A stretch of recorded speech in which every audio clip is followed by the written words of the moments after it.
time, in a village called Mahabaleshwar, there lived a rich man by name Balvinder Singh. He had the only son by name Yashwant, who was inactive and non-focused towards life. He had no interest in anything, so much that he did not even focus on his studies. All he would do is roam with his friends all the day. Then, one day, Son, Yashwant, concentrate on your studies now. You are growing. Don't roam around with your friends all time. You need to study now. Papa, why do I need to study at all? As we are rich. And should I do a clerical job by studying now? Why are you insisting me to study? Son Yashwant, knowledge is divine. One should study to become wise, but not to do a clerical job. One should know wise ways to live, and one can get it only through gurus. There is a lot to learn in this world, my boy, and you should start paying attention, alright? Papa, I am not interested in studying, and please do not force me to study. Please leave me alone. Balvinder ponders upon how to change his son, as Yashwant is arrogant and not ready to study. Meanwhile, his wife Amarbeer comes there. She sees him worried and tries to convince him. Please do not bother yourself. He's our only son and we have pampered him a lot. He's still too young. It will all be good with the passing time. That's true. We pampered him as he was a small boy. But now, he's not. If he continues to be a lazy bone, I'm afraid of his future. And he does not understand my intentions. I'm clueless about his future. There is only one way out to get rid of this problem. He must be away from us and his friends. That is the only solution I see for now, for him to realize the importance of life. Oh God, to send away our only child.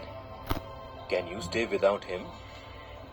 We should take this tough decision for his good future. Till now we were pampering him, but now when we ask him to change, he sees us as his enemies. So sending him away is the only solution. Our love should help him to grow, and that happens only when he studies well and away from us. This is what I think. Do you agree with this? I like the idea, but where can we get a teacher who can be patient with him to teach him properly? Of course. We have Acharya Vishnu Sharma, the most efficient teacher in a nearby village. Even my brother's son Satbir was mischievous like our son. But now he has changed a lot in his behavior and attitude. Hence we will send our son also in his ashram. Fine. You talk to your son and crack the deal. I will talk to Vishnu Sharmaji and take Yashwant to ashram tomorrow itself. Sure, I will talk to my brother and find out details. You start the preparations. Okay, I will. After having a word with her husband about the admission and travel, Amarbeer thinks of way to mend her son for the journey. Meanwhile, Yashwant reaches home. Seeing her mother in a state of deep thought, he asks her, Ma, did you have your lunch? Or are you waiting for me to turn up? How could I have my meal without you, my dear son? We both will have it together. I overheard you and your father talking about something this morning. What was that about? Ma, you always pesters me to study and does not listen to whatever I say. No, dear. Do not say this. You need to do something productive in life. What should I do, Ma? Nothing much, son. We have one of the best scholars in the world in our nearby village by named Acharya Vishnu Sharma. Your father wants you to go there to pursue your education. And I told him that you would never deny my desire because I am sure you are ready to go. Am I right? How come I'll go, Ma? You know I'm not interested in studies at all. Don't worry, my son. You need not have to study there. But just go with your father and observe the environment. And you come back if you don't like it. Sure, Ma. I will go because it is your desire and to stay away from father. He scolds me and pesters me to study all the time. I'm going only because you are saying, and if I don't like it, I will come back very soon. Yashwant decides to go to Vishnu Sharma's ashram only to escape from his father. Accordingly, Balvinder sends a message to Guruji Vishnu Sharma about their arrival. Acharya used to live there with a small family, a wife named Lakshmi and a small son named Aditya. Lakshmi, our Zamindar Mr. Balvinder is bringing his son, Master Yashwant, to our ashram. He will stay with us until I make him a competent person. All glory to God. All your disciples have achieved big in life. They have earned a good name for themselves in society, all because of your education. And now I suggest that you please start with the same process with our son Aditya too. I think it's the right age. Oh, sure, why not? I would love to have my son as my disciple. I will start the training from tomorrow. Next day, Balvinder arrives at Vishnu Sharma's ashram with Yashwant. He met Acharya and told him, Namaskar, Guruji. Here is my son Yashwant, and I am leaving him with you in your ashram. Now it is your responsibility to shape him into a wise and competent person. Sure, Balvinderji. In no time, your son will excel in all the areas of competency. Yashwant, you should concentrate on your studies. If you do what I tell you to do, you will become wise, and soon you will return home as a wise boy. Sure, Guruji. And Yashwant, meet my son Aditya. He is younger to you in age, but I am starting the training along with you, so you both should enjoy learning. Now go inside the ashram. After Yashwant goes inside the ashram, Balvinder starts talking to Acharya Vishnu Sharma and requested, Acharya, my son is your responsibility from today. I request you to teach some common sense and culture to him. Good God! Why do you say that, Balvinderji? Your son seems well-mannered. Acharya, he is not the person as he seems. He is lazy, stubborn, and does not pay attention to what I say. And he thinks me as his biggest enemy. Hence we thought of joining our son in your ashram and training. I'm worried about his future. I'm clueless. How will you change and deal with him? I hope he behaves himself with you here. Don't you worry. Yashwant is immature. He will gradually learn everything. And I'm confident he will be responsible and competent in no time. He'll be wiser when you see him next. I have full faith in you, Guruji. I will see you soon. Balvinder takes leave from Acharya and starts proceeding towards home. And from the very next day morning, training started for Yashwant. So, Yashwant, I am starting your training from today, and you will have to be prompt in your approach and should do everything by yourself. That is the way of my ashram. You will have to abide by rules. Understand? Yashwant bursts in anger after listening to Guruji's words. In a deeply saddened tone, he told Guruji, Guruji, you are also like father, always dictating me what to do and when to do. I came here to stay away from such instructions. I don't want to do anything. Is that so? But you cannot shout at me like this way. This is not your house, and you will have to face the music if you do not follow my instructions. Understand, boy? Acharya said in a stern voice. Yashwant follows half-heartedly whatever the Guru instructs, as he does not want to go back to his father. That's why there was no other way out. Then one fine day, Yashwant, I asked you to by heart a shlok yesterday and reproduce the same today. Did you do that? Guruji, I have not learnt it yet, okay? Don't you understand what I say?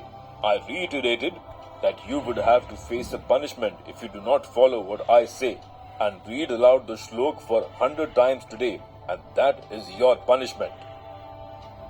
and this became an everyday routine.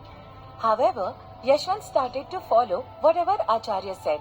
Over the period, he developed hatred towards this Guru, thinking that his Guru is consciously forcing him to do all nonsense and his Guru does not love him at all.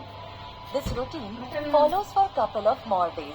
Then one fine day, Yashwant, we are going for a marriage to a nearby village. Take care of yourself and Aditya. Ask him to by heart all the shloks. If you do not remind him about the shloks, he will play all throughout the day, play outside and waste his time. I don't want that happening. Alright? Will you do that? I will take care, Guruji. giving Aditya's responsibility to Yashwant, Vishnu Sharma leaves along with his wife to nearby village for a marriage. And Yashwant deems it as a respect to take up the responsibility of his Guru's son. He said, Listen, Aditya. Guruji has assigned me your responsibility, so you should obey whatever I say until he comes back. Do you understand that? Tell me. Yes, my dear brother, but I want to play now. So please leave me and let me play a little. No, my dear little brother, I cannot allow you to play until you by heart all the shloks for the day.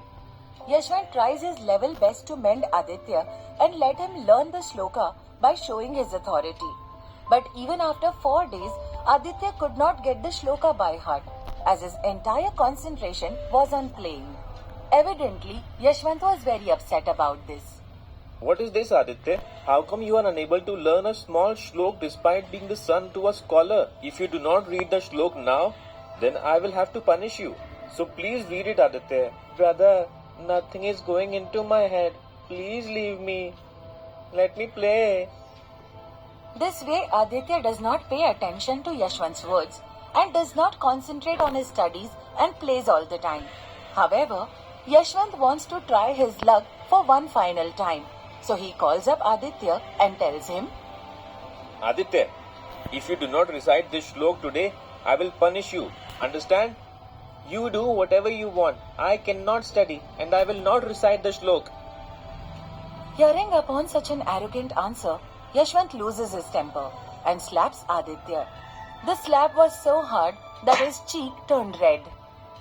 Little Aditya went inside crying and started learning shloka. Oh God, I slapped my guru's son out of anger. Now, what will happen? What will happen now? Yashwant was terrified and lost in his thoughts. But he observed that Aditya started reading with utmost concentration. Very next day, Acharya Vishnu Sharma returned home along with his wife. Subsequently, Aditya complained about Yashwant slapping him on the face. Ma, see how brother slapped on my face. It swelled too and it hurts a lot.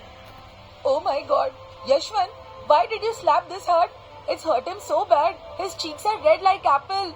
Ma, I warned him many a time to recite the shloks, but he did not pay an ear to what I said and played all the time. So to bring him back on track, I had to slap him. So what? Will you slap someone so hard if he does not by heart the shloka? And you, why don't you utter a single word? What do you expect me to say? I entrusted Aditya's responsibility to Yashwant, and he did his duty. He asked our son to recite the shlok, to which he denied. So there is no other way for a guru rather than to punish the student. One can pamper the kid in all other aspects, but not in studies. One is not a teacher if they do not discipline the student. As a teacher, one wants all the disciples to progress and achieve greater heights in life. Yashwant also did the same. You go inside. I will talk to Yashwant. While listening to their conversation, Yashwant understood his guru's intentions and remembered his father, who tried to sort the issue with love. His father wanted to see him grow and reach heights, but he never paid attention. Now he realized his mistake. Acharya, you should forgive my ignorance. I never understood your good intentions. I developed hatred upon you and always thought you were persisting me to study, but never realized it is for my bright future. Now I will study hard, Guruji. Yashwant, you should apologize to your parents, not to me.